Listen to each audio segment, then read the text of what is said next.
Have we in this country, my question, lost some of our potential because we have not allowed a full employment of women in technology?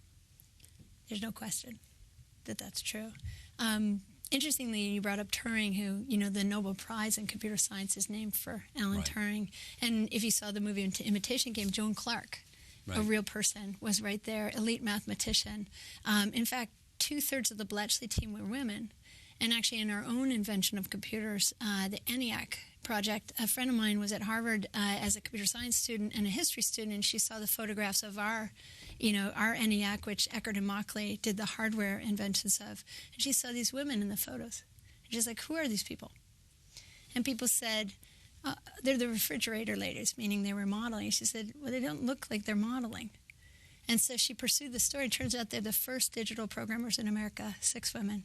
First coding, first sort routines, first all of those things. And why were they not instantly known as part of the history of the development? It's incredibly interesting. I think part of it is discrimination at the time. Early, before the computers were invented, a computer was actually a job like a lawyer. Mm-hmm. And many women had that job. In fact, they were computing upstairs ballistic trajectories and differential equations for the war effort. And that's why Eckert and Mauchly went upstairs and collected some and said, here's some wiring diagrams, figure out how to make this thing work. And they did the ballistic trajectory to demo the machine and showed, to do it fast. And then what happens if you do not know then the level and the extent of women being attracted to the field is not known. Yeah, it's gone. If you don't know about their achievements, you don't know what an exciting and satisfying life it could be. Exactly. And it's even up to the 80s, computer science was sort of 30 to 40% women, and we've just tanked. We talked about Steve Jobs. There's these incredible photographs from the launch of the Macintosh in the 80s. Yeah. And there's the Rolling Stone pictures that were published. And so the historic record shows this group actually of 10 people in a pyramid, actually 11, 7 men and 4 women.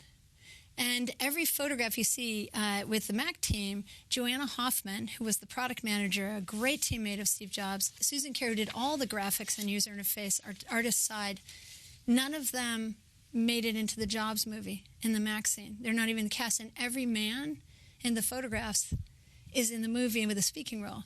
And so it's debilitating to our young women to have their history or almost erased or uncalled. Okay, other than the blanket discrimination, how does that happen? I mean, what's the interest of somebody not recognizing the contribution of women? How do they benefit from that? Yeah, I don't know. I don't see any real benefit of it. Of course they're not. So why do they do it? I don't know. But it's something we need to get over. Katherine Johnson, African-American woman who calculated the trajectories for Alan Shepard, John Glenn, who wouldn't fly without Katherine checking the math, and the Apollo mission. There's no African-American woman technical person in the Apollo movies that I ever saw as a kid.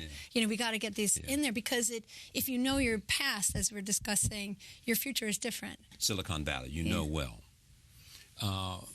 It is said that there are not nearly as many women as should be out there doing that work. Why is it? I think it comes from many things, but I think one of the fundamental ones was that when we got, it comes as the personal computer came. We kind of bought them for our boys. I have a friend who had to get a key when she was growing up to her brother's room to go in and do coding. Like, we're like our boys and our husbands, like they all have these computers, and so the women weren't in on it. And so if you were coding, again, practice makes permanent in tech. The more you play with it, less testing, more toys. The more you play with it, the more you come to understand it. And so the young men were doing that, and they're growing up and making these great companies. And I think we got on a trajectory. There's a lot of unconscious bias across so much of what happens. If there's, for example, if there's a job with 10 characteristics, women will apply if they have 7, and men will apply if they have 3 on average.